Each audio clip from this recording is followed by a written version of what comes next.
The first question was, how does David Gonski actually consider what Malcolm Turnbull has done to his policy now? Well, I really can't speak for him. I mean, he is a very close personal friend of Malcolm Turnbull. Look, I think what happened last year was that he was deliberately positioned in that he was. You might have remembered the media conference that was held with Malcolm Turnbull, where they had David Gonski next to him. There was two announcements that day. The first announcement was the funding model, which had nothing to do with David Gonski, and the second was the announcement for a Gonski review into what works in schools. And what Turnbull did cleverly was to marry the two issues into the one media conference. So David Gonski was in many ways a prop next to him. They're very close personal friends. They've known each other for 35, 40 years. I doubt very much whether he'd ever come out and publicly embarrass Malcolm Turnbull. But the original model, of course, was a much better model. I don't think that he would support deep down this model, but he was, as I say, he was kind of given no choice. He was used as a prop in that media conference. That's why we have changed the name of the campaign. We originally called it the Gonski campaign quite deliberately because, you know, that Crosby wasn't called David Smith. It would have been a bit of a boring campaign, but we just kind of, you know, we did deliberately to kind of get people to say, well, what's that about? And that's what we wanted to do. We've kind of got that profile already now, and most of the polling that the union has done has showed there's very significant support for the kinds of things we're saying. There's very significant support for public education and for fairer funding. And so we've come up with this. We spent months trying to work out, well, what will we say? We did kind of focus group work and everything. In the end, we said, oh, Christ, it's about fair funding, or a fairer model of funding, fair funding now. So that's what we've come up with. But it's meant to distance ourselves from the word Gonski. Thank you for the Graham's one. Thank you for the address tonight. I first of all wish to make a statement. There's a lunar eclipse tonight, for those who aren't aware, which is the longest projected for the 21st century, and as none of us will make the 22nd, we want to be there. Tonight's the night, starts at 3:15, and the climax is 6:20 in the morning, so it's a blood red moon as the astronomers describe. Back to the topic. I read a response from a senior head teacher from one of the private schools who absolutely slathered what I don't know how Gonski too, which he didn't give it that name, did he? I presume the politicians gave it that name. Yes.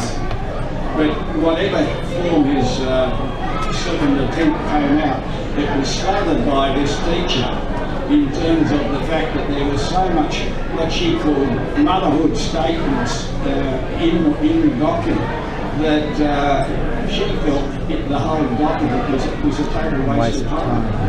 I don't know. Have you read this document? I presume you did. Yes. And did you form some similar opinions? Look, yes and no. What our comrade is referring to is that is a little bit different to the funding model. What David Gonski did bring down was a new report that was released only a couple of months ago, and it was the recommendations about how the money would be best used in schools. And I think there's 23 recommendations in it. It's quite separate to the funding issue. We've kind of got best probably an agnostic view of it, because there are elements in it that we may find useful in our campaign against NAPLAN and the proliferation of the testing agenda. There are some comments in there that say that teachers in Australia ought to be given much more additional release time for collaboration and time for professional development. There are some things in it that are quite useful. There are some things in it that are a double-edged sword, depending on how they would be interpreted. So we're relatively agnostic about whether that's a bad document. What we will do, of course, is take elements from that Gonski report and turn them into, and give them an interpretation that we think are good for kids and for teachers, and that's the kind of stance we've taken on that Gonski 2.0 report. Okay. Your name? David, thank you. That was very compelling and you made me feel very angry. I guess a technical question, is the resource formula, does that take into account the net amount that goes to a child at the state level, or is it what's happening at the federal level? Secondly, we've heard your side. If Simon Birmingham was standing where you're standing, or we're standing now, what would he have said? How would he have explained it differently?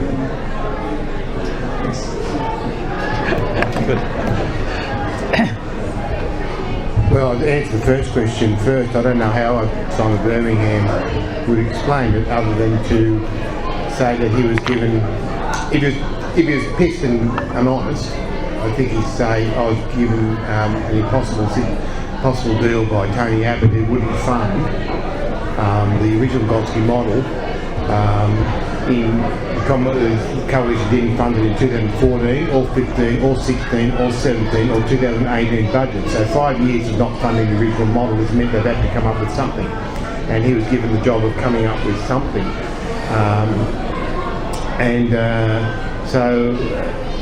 But in terms of your first question, the funding model does take in combined state and federal funding. It has to. I mean, that's the original model has done that.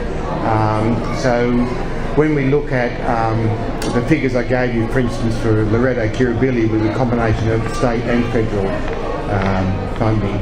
New South Wales, we've got some additional figures that we've just got.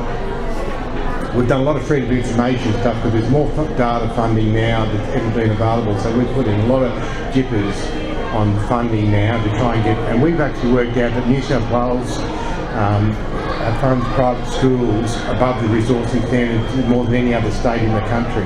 And that's the next issue we'll need to take up with the state government.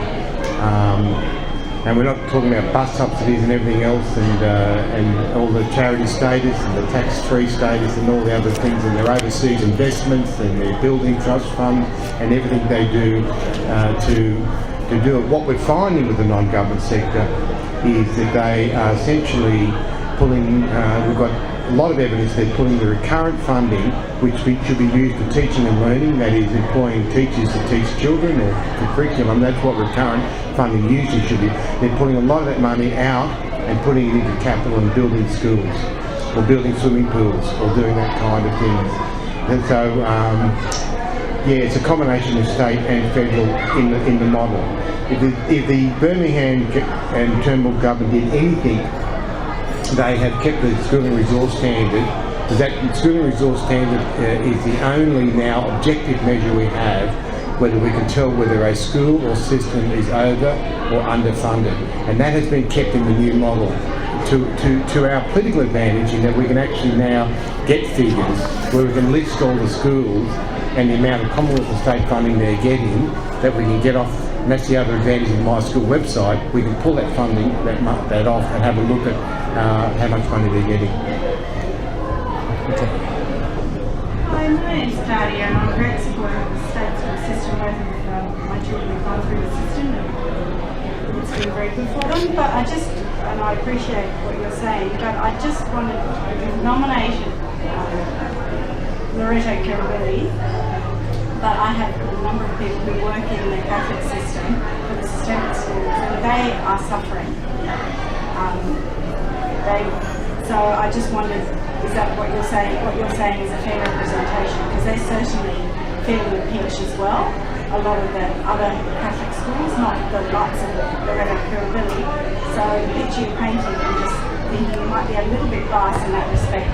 And also in terms of disabilities, I know a lot of students do go to Catholic schools because they get great pastoral care. And I think that that also needs to be acknowledged, and they struggle as well because they don't get the funding. Well, let me just clear a couple of myths about the Catholic system. For a start, they are operating, if we're talking about that the objective measure is whether a school deserves funding or doesn't deserve funding, the first point I made is that the Catholic system excludes more children than they include. They are allowed to exclude children. Now let's be really clear about this. They are allowed to exclude children from their schools. 2, they are already operating now in 2018 at 100% of the school and resource standard. The public school system is around about 83-84%. Billions lower than that. The third point I'd make about the Catholic system is this. When you look at the My School data of a school in any town or any suburb, in any state, anywhere in Australia, the Catholic school and the public school, the Catholic school is greater resourced than the public school. There is not one example where it has less resourcing. And the other point I'd make about students with disability is this. When I say that only 11% of the poorest kids go to Catholic schools and 83% go to the public school system, what you've also got to realise about Australia is this.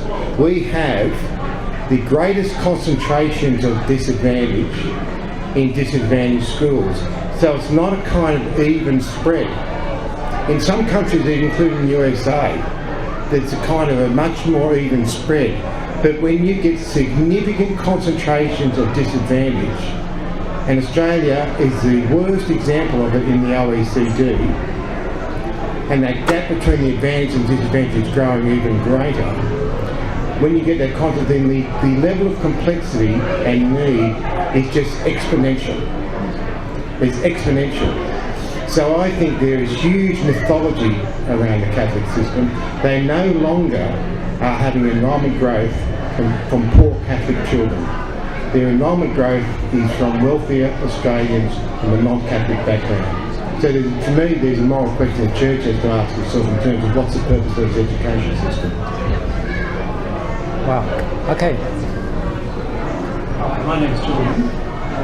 I've got 2 kids in public school. And I guess I was just thinking there also, all these situations being occurring at the same time, that can be all true. And the Catholic system and stuff. Many of the systems are great. I guess I haven't heard that information before. Where I'm sort of coming from is, to me, one of the strongest statements is around the 83% public schools, which also presumably means the vast majority of parents in Australia at the receiving end of that. It's still a majority system, of course, public system. No other nation, I mean, the point to make about funding the non-government system, there's not a country on the planet that does it, that allows the non-government system to exclude children without reason, to be given that legislative right to be exempted from anti-discrimination legislation across the country, but not to exclude the taxpayers' money, but to exclude their children. There's not another, you can't find an example of another country. Every other country that is using, for instance, religious schools have integrated into their system, and those church schools are not allowed to exclude local children from their schools. We allow it. So in a sense, we have got one of the most perverse systems that is accelerating the gap between advantage and disadvantage. And there's been historical reasons for it, and we all know why. You know, you're a student of Australian politics, you go right back to the early 60s and the power of the DLP, who had the balance of power in the Senate, and of course they struck deals with the Menzies government to introduce funding for Catholic schools, and because when Fraser came in, Whitlam then came in. Whitlam kind of increased the entire bucket, so the entire bucket, and that kind of neutralised the issue for the 3 years that they were in, because there was so much money coming into the system compared to what it previously. Fraser gets in, he maintains the funding levels for the non-government sector at Whitlam-esque proportions, but of course goes back to Liberal proportions for the public sector, and we've been fighting ever since. So that's a kind of, you know, the 60-second history of it, and that's why it's happened. It was just a political accident that we've got a system in Australia. And when you speak overseas, and I've been in many countries speaking about the Australian education system, people just shake their heads. They cannot understand that the Australian public have allowed it to happen. Finish your question. So I guess what I'm wondering is, if the majority of Australian parents are affected by this inequity around resource saving, what's the challenge for the union being enlisting the majority of us in getting behind this campaign? Because I reckon most of us don't actually even know about that fact.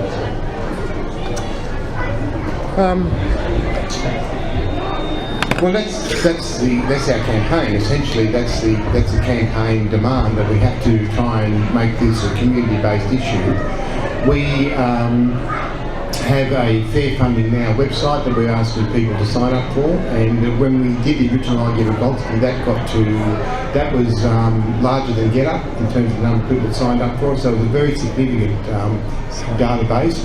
We have to rebuild the database because we can't just migrate the information from the original one over to the new one because of privacy legislation, so we've got to start from scratch. That's good in a way because it kind of gets people to recommit and forces us to kind of clean up our database, but we would ask people to get involved in the campaign, at least becoming aware of it by signing up to fairfundingnow.com.au. There's also Facebook and Twitter accounts that people can engage with social media, and also contact their school. Each in New South Wales, of course, in the public system, we have union reps in every school who would welcome, I'd imagine, support from parents for the campaign. We're running a marginal seats campaign. We've done polling that show that this is a very significant issue for the community. With very broad support for what we're asking for. We believe that this can be an issue that could possibly unseat some sitting Nationals and Liberals on this issue alone, and that's what we're campaigning for. Thank you. Just pull it down. My name is Annie, and I have a couple of questions, if I may. First of all, when you talked about the Catholic system, my understanding is that the Catholic Church is given a certain amount of money, and they decide which ones are going to get more, which ones are going to get less. So it's not the government that's at fault, but it's the Catholic Church choosing to give more to the wealthy schools. Because please let me know if that's wrong. My second question is, you talked about the church, or the schools, Catholic schools, excluding certain people. Can we know what are some of the criteria they exclude them on? That would be interesting. And I forgot my question. Well, the first thing is it's probably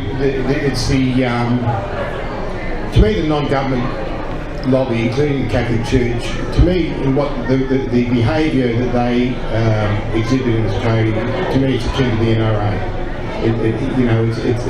There's no real moral basis the kind of way they do their bullies, and they threaten politicians. The Catholic Church does get bulk system funding, so does the public system in New South Wales. The independent schools, because they're not a system, get individual funding. So you're right in this sense. It's the Catholic Church's responsibility to fund their schools, but what they have been using the school funding, they use their existing schools to attract funding.